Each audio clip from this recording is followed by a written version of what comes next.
के लिए निम्नलिखित कुछ शिक्षण बिंदुओं का निर्धारण किया गया है। इसमें सबसे पहले हम मौसम के बारे में अध्ययन करेंगे और मौसम के कौन-कौन से कारक हैं, कौन-कौन से कारकों को प्रभावित करती है, उसके बारे में अध्ययन करेंगे। साथ ही साथ जलवायु और जलवायु को प्रभावित करने वाले कारणों के बारे में जानेंगे और मौसम और जलवायु में क्या अंतर होता है उसको सीखेंगे और ये जलवायु और मौसम मानव जीवन को कैसे प्रभावित करते हैं, जीव-जंतुओं को कैसे प्रभावित करते हैं, इसके बारे में भी इस चैप्टर में सीखेंगे। तो ये दोस्तों सबसे मौसम और जलवायु के बारे में जान लें। हम लोग सामान्य बोलचाल की भाषा में मौसम और जलवायु को एक ही समझ लेते हैं, परंतु इन दोनों में काफ़ी भिन्नताएँ हैं। मौसम क्या होता है किसी एक निश्चित स्थान विशेष की एक अल्पकालिक वायुमंडलीय घटना होती है। इसको हम यहाँ देख सकते हैं कि इसमें लिखा है दिखाया गया है कि धरातल की जो वायुमंडलीय दशाएँ होती हैं, वो सालों-साल या वर्ष भर एक समान नहीं होती है, चूँकि हमारी पृथ्वी है इसकी 2 गतियाँ हैं, परिभ्रमण और परिक्रमण। अपने ध्रुवों पे भी ये घूर्णन करती है और सूर्य के चतुर्दिक परिक्रमा भी करती है। तो हर जगह, पृथ्वी के हर क्षेत्र पे जो इसकी मौसमी दशाएँ हैं, वो भी लगातार परिवर्तित होता रहता है, जिसके कारण मौसम में भी और जलवायु में भी, चूँकि मौसम का बड़ा रूप जलवायु है, तो इसमें भी परिवर्तन होता रहता है। तो मौसम के बारे में अगर हम इसकी परिभाषा रूप में अध्ययन करें, तो किसी स्थान विशेष की जो अल्पकालिक वायुमंडलीय दशा होती है, उसे हम मौसम कहते हैं। किसी निश्चित स्थान की अल्पकालिक वायुमंडलीय दशाओं को मौसम कहते हैं। ये वायुमंडलीय दशाएँ क्या हो सकती हैं?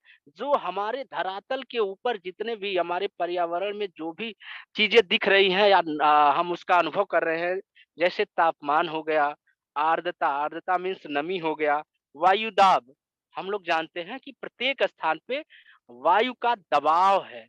ये वायुदाब इसे ही हम वायुदाब कहते हैं। वायुदाब, पवन और पवन का वेग तथा दिशा भी मौसम को प्रभावित करता है। इसके साथ ही साथ वर्षण, वर्षण की संभावना, बादल और खुले आसमान आदि भी मौसम प्रभावित करते रहते हैं। ये हो गए हमारे मौसम को प्रभावित करने वाले कारक। यदि हम शुरू से देखें तापमान हाँ, उसमें वायुमंडल तापमान, वायुदाब, आर्द्रता आदि के कारण दिन-प्रतिदिन बदलता रहता है। हम भी कभी अध्ययन करते हैं कि किसी विशेष स्थान पे अगर हम देखें तो दिन का मौसम होता है, सुबह का मौसम कुछ और होता है, दिन का मौसम कुछ और होता है, शाम का मौसम बदल सकता है। यानी आंधी तूफान आ सकती है, बादल घिर जाएँगे, बारिश हो जाएगी, आदि यानी जो मौसम होता है मौसम वायुमंडल में तापमान, वायुदाब और आर्द्रता के कारण दिन प्रतिदिन होने वाले परिवर्तन। इसके बारे में। तो किसी भी स्थान पे जो टेम्परेचर होता है, तापमान होता है, उसमें अगर हम बदलाव कर दें, तो वहाँ का मौसम भी बदल जाता है।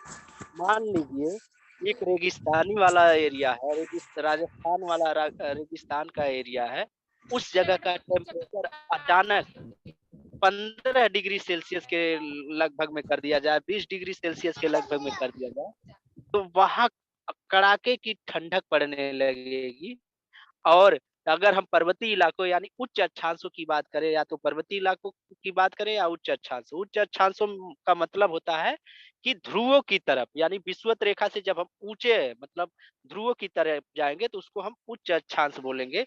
वहां अचानक तापमान की बढ़ोतरी कर दे तो वहां जो बर्फ बने होते हैं वो अचानक पिघलने लगेंगे, वहां गर्मी का मौसम आ जाएगा, वहां के मौसम में परिवर्तन हो जाएगा। इसी तरह से अगर वायुदाब टेम्परेचर अगर बढ़ जाता है किसी स्थान का तो वहाँ की वायु गर्म होकर के ऊपर उठ जाती है और वो गर्म वायु ऊपर उठ जाने के कारण वहाँ एक खाली स्थान बनता है। उस खाली स्पेस को भरने के लिए दूर-दूर से ठंडी हवाएँ आती है और वहाँ के मौसम में परिवर्तन ला देती हैं। ऐसा ऐसी जो घटनाएँ हमारे भारत में होती है।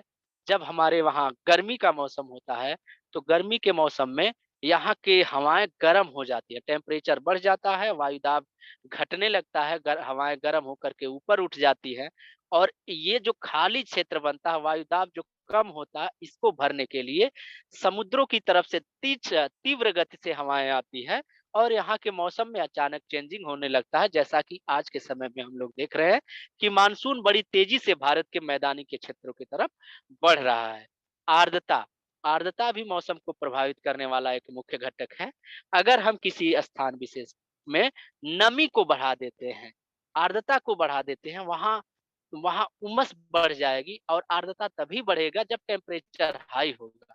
जब टेम्परेचर हाई होगा तो वहाँ गर्म हवाओं में जल को सोखने की क्षमता ज़्यादा हो जाती है और जल जो जल वाष्प हमारे वातावरण में रहता है, उसे ही हम आर्द्रता या नमी आदि-आदि ह्यूमिडिटी आदि कहते हैं। आर्द्रता बढ़ने से वहाँ बारिश हो सकती है, वहाँ की जलवा मौसम में चेंजिंग हो सकती है, शुष्क जलवायु हो सकती है। इसके साथ-साथ पवन, पवन में क्या होता है कि पवनों की दिशा क्या है, पवनों का वेग क्या है, कितनी किलोमीटर प्रति हावर्स के हिसाब से पवन चल रहा है, ये भी प्रभावित करता है किसी स्थान के मौसम को। हम लोगों ने देखा है कि अभी कई बार 2-3 बार आँधियाँ आई हैं, तूफ़ान, चक्रवात आदि आए हैं, तो उसमें पवनों की जो दिशा है, पवनों की जो गति काफ़ी जिस एरिया में जिस क्षेत्र से ये पंख चले हैं, वहाँ के मौसम में अचानक परिवर्तन किए हैं, ना कि जलवायु में परिवर्तन किए हैं, मौसम में बदलाव लाए हैं। और मौसम का जो आखिरी हम बात करेंगे वर्षण या वर्षा की संभावना। जो वर्षा होती है, ये भी मौसम को बदल देती है। अगर हम किसी निश्चित स्थान की बात करें तो वहाँ वर्षा हो जाए, बारिश हो जाए, तो अचानक उस स्थान जिसका मौसम बदल जाता है, मौसम सुहावना होता है, गर्म से ठंडक महसूस होने लगती है। लेकिन ये सुहावना मौसम एक क्षणिक होता है, बहुत कम समय के लिए होता है, हो सकता है 1 दिन के लिए हो, 8 घंटे, 10 घंटे के लिए हो, 1 हफ्ते के लिए हो, 10 दिन, 15 दिन, इससे अधिक नहीं हो सकता। इसके आधार पे हम लोग सीखें कि मौसम का जो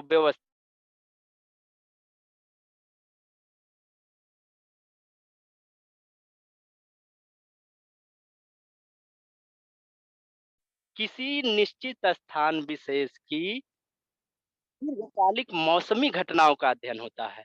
जलवायु किसी निश्चित स्थान के दीर्घकालिक यानी लंबे समय के मौसमी घटनाओं का जब हम बारीकी से अध्ययन करेंगे, उन्हीं मौसमी घटनाओं जिसमें वायु दाब, तापमान, आर्द्रता, वर्षा की संभावना, पवन आदि का जब दीर्घकालिक लंबे समय तक लगभग 25 से 30 सालों तक का अध्ययन करते हैं, तो उसे हम जलवायु कहते हैं। यानी जलवायु और मौसम में सबसे बड़ा जो अंतर होता है, सबसे बड़ा जो डिफरेंस होता है, वो ये है, मौसम क्या होता है, किसी छोटे या निश्चित स्थान की अल्पकालिक वायुमंडलीय दशा का अध्ययन होता है, जबकि जलवायु उन्हीं सारी मौसमी घटनाओं का अध्ययन बारीकी से करते हुए लंबे समय तक जब हम करेंगे, तो उसे हम जलवायु कहेंगे। तो मान लीजिए हमारे वहाँ भारतीय उपमहाद्वीप की जलवायु इसको हम भारतीय उपमहाद्वीप की जलवायु कहते हैं, इसको कहते हैं उष्ण मानसूनी जलवायु है।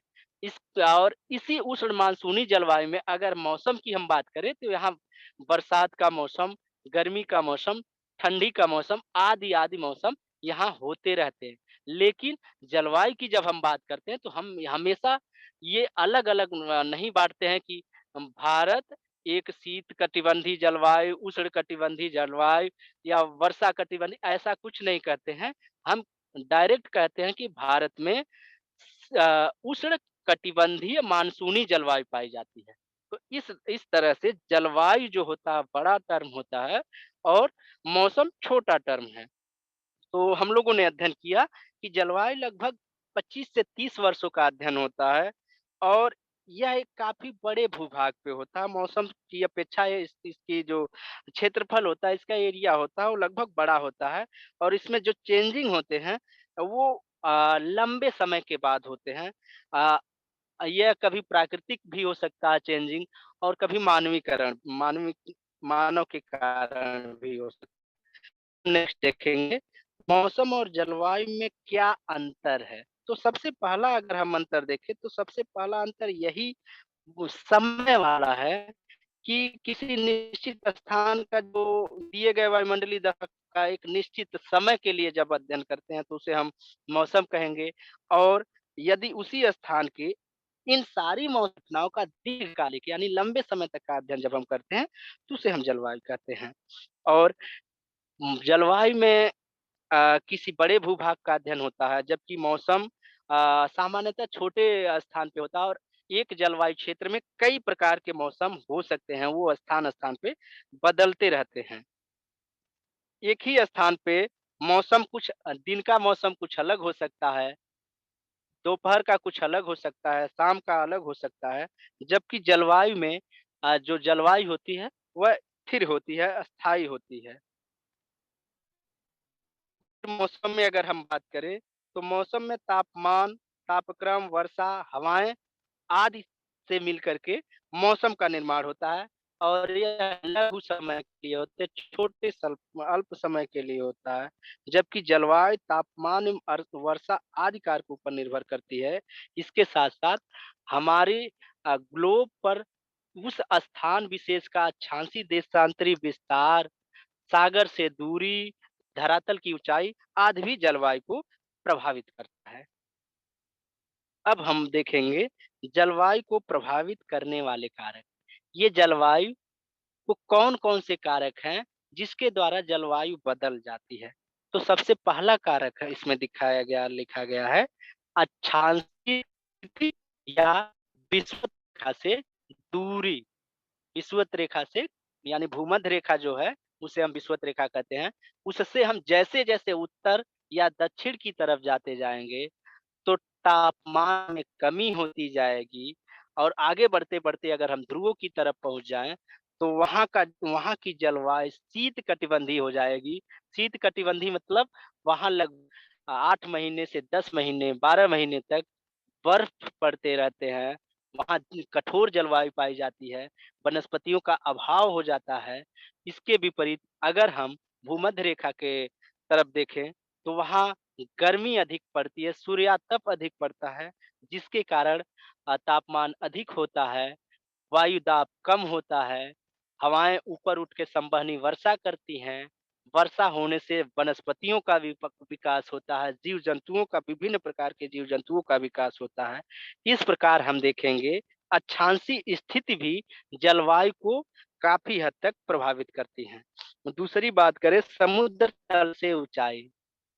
तो हम लोग जानते हैं कि अगर समुद्र तल से हम ऊँचा वायुमंडल में जो हमारा एटमॉस्फेयर है उसमें ऊँचे की तरफ जाते जाएँगे, तो प्रत्येक किलोमीटर की ऊँचाई पर 6.6 साढ़े 6 अंश सेल्सियस का तापमान में गिरावट आती जाती है। तो अगर समुद्र तल से ऊँचाई की तरफ हम बढ़ेंगे तो वहाँ तापमान में कमी आती जाती है। इसी तरह से हम देखेंगे हमारे मैदानी जो गंगा-जमुना का मैदानी क्षेत्र है, यहाँ का तापमान कुछ अलग होता है। इससे थोड़े से दूर, कुछ 100 किलोमीटर दूर अगर हिमालय की हम बात करें, तो हिमालय काफ़ी ऊँची लगभग 8,000 मीटर की ऊँचाई पे स्थित है। तो वहाँ का जो टेम्परेचर होता है, वह 0 डिग्री सेल्सियस से नीचे गिर जाता है, वहाँ हमेशा बर्फ जमा रहता है। ठीक इसके विपरीत अगर हम हिमालय के और उत्तर में चले जाएँ, वहाँ भी तापमान लगभग सामान्य रहता है, 0 डिग्री गर्मियों के समय में 0 डिग्री नहीं जा पाता है। यही कारण है कि समुद्र तल से ऊँचाई भी जलवायु को काफ़ी हद तक प्रभावित करती है। जलवायु को प्रभावित करने वाला जो अगला कारक है, पर्वतों की दिशा। दिशा के बारे में इसका सबसे अच्छा उदाहरण अगर हम देखें, तो भारत का जो दक्षिणवर्ती पश्चिमी किनारा है, जो कन्याकुमारी से लेकर के कन्याकुमारी, केरल, गोवा, कर्नाटक, महाराष्ट्र वाला पश्चिम का किनारा जो अरब सागर के पश्चिम में है, जिसको हम पश्चिमी घाट कहते हैं, उसके बारे में देखें, तो हम देखेंगे कि जो वहाँ मानसूनी हवाएँ उठ के केरल पे सबसे पहले टकराती हैं और वो वह आगे बढ़ते हुए वर्षा करती हैं उन पर्वतों के पश्चिमी किनारे पे। लेकिन वही पर्वत वही मानसूनी हवाएँ उन पर्वतों के पूर्वी किनारे पे उतना बारिश नहीं कर पाती हैं और वृष्टि छाया प्रदेश का निर्माण करती हैं। वृष्टि छाया उसे कहते हैं जो पर्वतों के पीछे पड़ते हैं, जहाँ वर्षा नहीं हो पाता है। इस कारण लगातार सालों-साल वर्षा कम होने के कारण वहाँ की जलवायु बदल जाती है और वहाँ की जलवायु में चेंजिंग आती है। वहाँ लगभग उष्ण कटिबंधीय जलवायु या शुष्क कटिबंधीय जलवायु पाई जाती है, जहाँ बारिश कम होते हैं और इसके विपरीत अगर उन्हीं पर्वतों के पश्चिमी ढाल पर देखें, तो वहाँ बारिश अधिक लगभग 200 से 400 सेंटीमीटर वर्षा होती है, जिसके कारण वहाँ सदाबहार वन पाए जाते हैं। नेक्स्ट है पवन की दिशा। पवन की दिशा यानी पवन किस दिशा में कितने वेग से जाती है, ये भी जलवायु को प्रभावित करती है। हम लोग देखेंगे कि जो पश्चिमी हवाएँ हैं, पछुआ हवाएँ हैं, ये जब अपने बहती हैं, तो ये अपने साथ शुष्कता लाती हैं। शुष्कता मीन्स उसमें नमी नहीं होता है, जिससे वर्षा नहीं हो पाती है। इसके विपरीत यदि पवन अगर समुद्र की तरफ से आए, तो नमी धारण किए हुए होती है और बारिश करती हैं, तो पवन भी काफ़ी हद तक जलवायु को प्रभावित करता है। जल नेक्स्ट है जल एवं स्थल का वितरण। जल एवं स्थल का वितरण मीन्स अगर हम बात करें, तो जो एशिया कॉन्टिनेंट है, एशिया महाद्वीप है, यह काफ़ी बड़ा स्थल खंड है।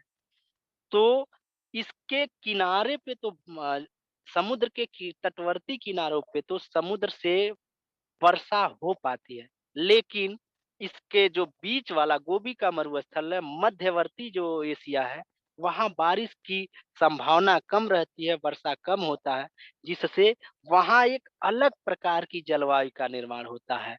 वहाँ शुष्क जलवायु होते हैं, कटीली वनस्पति होती हैं, घासों का विकास ही हो पाता है। इसके विपरीत अगर हम समुद्र तटवर्ती किनारों की बात करें, तो वहाँ मौसम का जलवायु काफ़ी सुखद होती है, वर्षा पर्याप्त मात्रा में होती है और सदाबहार वन पाए जाते हैं और समुद्र के किनारे तटवर्ती किनारे से अगर हम मध्यवर्ती एशिया में जाएँ, तो वहाँ अलग-अलग हम जलवायु को पाते हैं। इसी प्रकार धरातली बनावट के बारे में हम लोगों ने अध्ययन कर लिया कि पर्वतीय क्षेत्रों में जलवायु अलग तरह की हो जाएगी, मैदानी क्षेत्रों में जलवायु अलग तरह की हो जाएगी, रेगिस्तानी क्षेत्रों में जलवायु अलग तरह की हो जाएगी, आदि। अन्य कारण भी हैं जो जलवायु को प्रभावित करती है, जिसमें वायुमंडलीय दशा, वायुमंडल में कैसा किसी क्षेत्र के वायुमंडल में कैसी दशा है, वहाँ वर्षा हमेशा होती रहती है कि बादलों से आच्छादित मौसम रहता है कि खुला आसमान रहता है, उसके अनुसार भी वहाँ की जलवायु पाई जाती है। सागरी प्रभाव यानी समुद्र का प्रभाव भी जलवायु पर पड़ता है। जैसे हम बात करें मुंबई का, तो मुंबई की जलवायु ऐसी है कि वहाँ न तो अधिक वर्षा हो सॉरी न तो अधिक ठंडक पड़ेगी, न तो अधिक गर्मी पड़ेगी। इसका मुख्य कारण है सागर का प्रभाव, समुद्र का प्रभाव। समुद्र चूँकि जल्दी से गर्म नहीं होता है, जल्दी से ठंडा नहीं होता, तो वहाँ से वह उसके तटवर्ती किनारों को अ, स जलवायु को वहाँ के जलवायु को सुखद बनाए रहता है।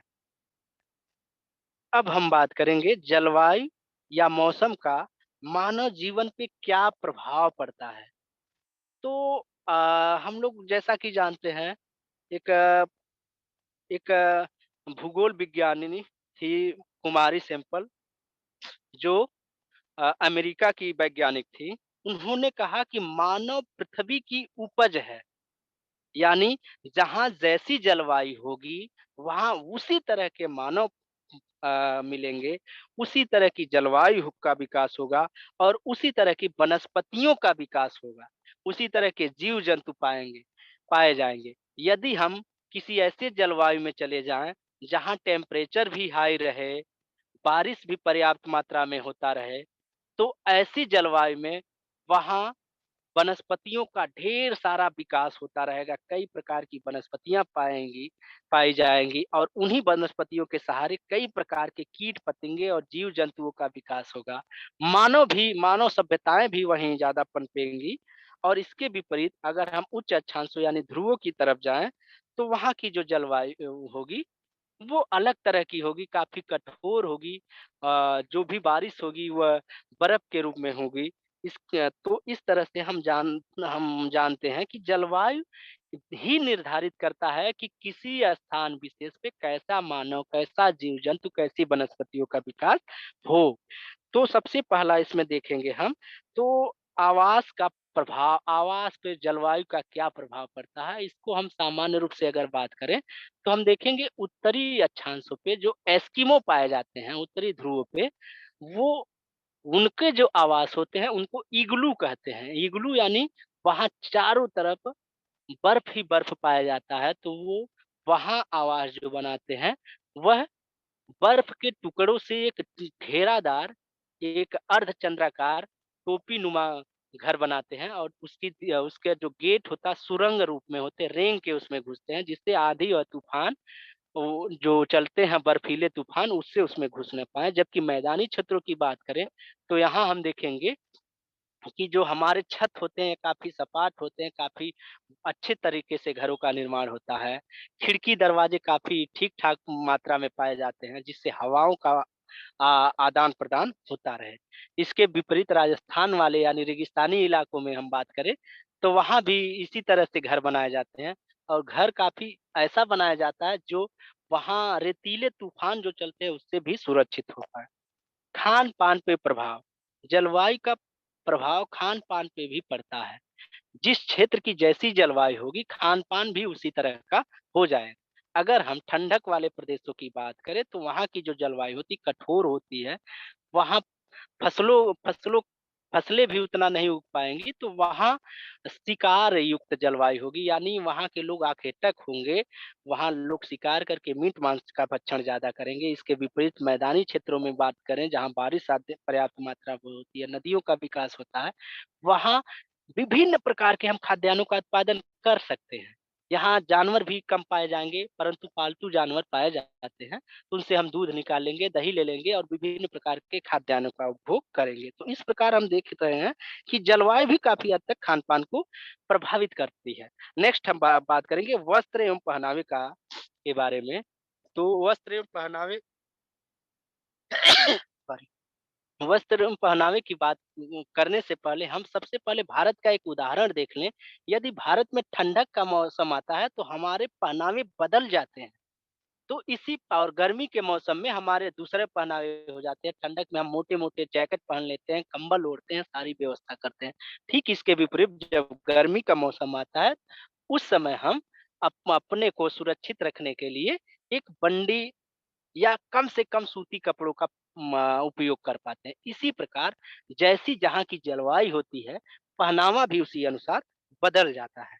प्राकृतिक वनस्पतियों पे क्या प्रभाव पड़ता है, इसके बारे में हम लोगों ने अध्ययन कर लिया कि जो वनस्पतियाँ होती हैं, जलवायु जैसी होती है, वनस्पतियाँ ठीक उसी प्रकार की होंगी। अगर हम देखें पर्वतीय क्षेत्रों में या उच्च अक्षांशों पे, तो वहाँ जो वनस्पतियाँ होती हैं, वो काफ़ी नुकीली या जो पिरामिड टाइप की वनस्पतियों का विकास होगा, उनकी पत्तियाँ नुकीली होगी जिससे जब बर्फ कभी पड़े तो वो बर्फ सरक करके नीचे गिर जाए। और मैदानी क्षेत्रों में हम देखेंगे चौड़ी पत्ती वाले वृक्ष ज़्यादा पाए जाते हैं जैसे महुआ, सागौन, आम, शीशम इस टाइप के पत्ते कटहल, पीपल, नीम इस टाइप के वनस्पति पाए जाते हैं। अगर ये वनस्पति उस ठंडक वाले एरिया में पाई जाएँ, तो वहाँ जो बर्फ़ पड़ती है उससे ये जल करके खत्म हो जाएँ। अब जल का मानव जीवन पे क्या प्रभाव पड़ता है, उसके सामाजिक स्तर और आर्थिक विकास पे क्या प्रभाव पड़ता है, ये भी जान लें। तो हम लोग जानते हैं कि जहाँ की जैसी जलवायु होती है, मानव भी वहाँ वैसे पाए जाते हैं, उनका आर्थिक क्रियाकलाप उसी प्रकार का हो जाता है, वहाँ का सामाजिक संस्कृति भी उसी तरह से बदल जाता है। हम लोग बार-बार अध्ययन किए हैं कि चीन के लोग हर तरह के जीव-जंतुओं को खा लेते हैं, वहाँ का पहनावा अलग है। इसका मेन कारण जलवायु ही है। इस प्रकार हम निष्कर्ष रूप से कह सकते हैं कि किसी भी स्थान विशेष की जलवायु या मौसम उस क्षेत्र की सामाजिक व्यवस्था, आर्थिक व्यवस्था, प्राकृतिक जो वनस्पति हैं, जीव-जंतु हैं, इन सारी चीज़ों को प्रभावित करता है। और जलवायु का जो एक सूक्ष्म भाग है मौसम, एक छोटा भाग है मौसम, वो अभी किसी स्थान विशेष पे ल वनस्पतियों को, मानव को, जीव-जंतुओं को प्रभावित किए बिना नहीं रहता है। मौसम जलवायु का एक भाग है या जलवायु मौसम एक छोटा होता है, किसी क्षेत्र का अल्पकालिक वायुमंडलीय दशा है, जबकि जलवायु उसी क्षेत्र का दीर्घकालिक मौसमी घटना को हम जलवायु कहते हैं। तो निष्कर्ष रूप से हम लोगों ने इस चैप्टर में मौसम एवं जलवायु के बारे में सीखा, उसका मानव जीवन पे क्या प्रभाव पड़ता है, उस बारे में अध्ययन किया। तो अगर आप लोगों को इस चैप्टर से संबंधित कोई क्वेरी हो,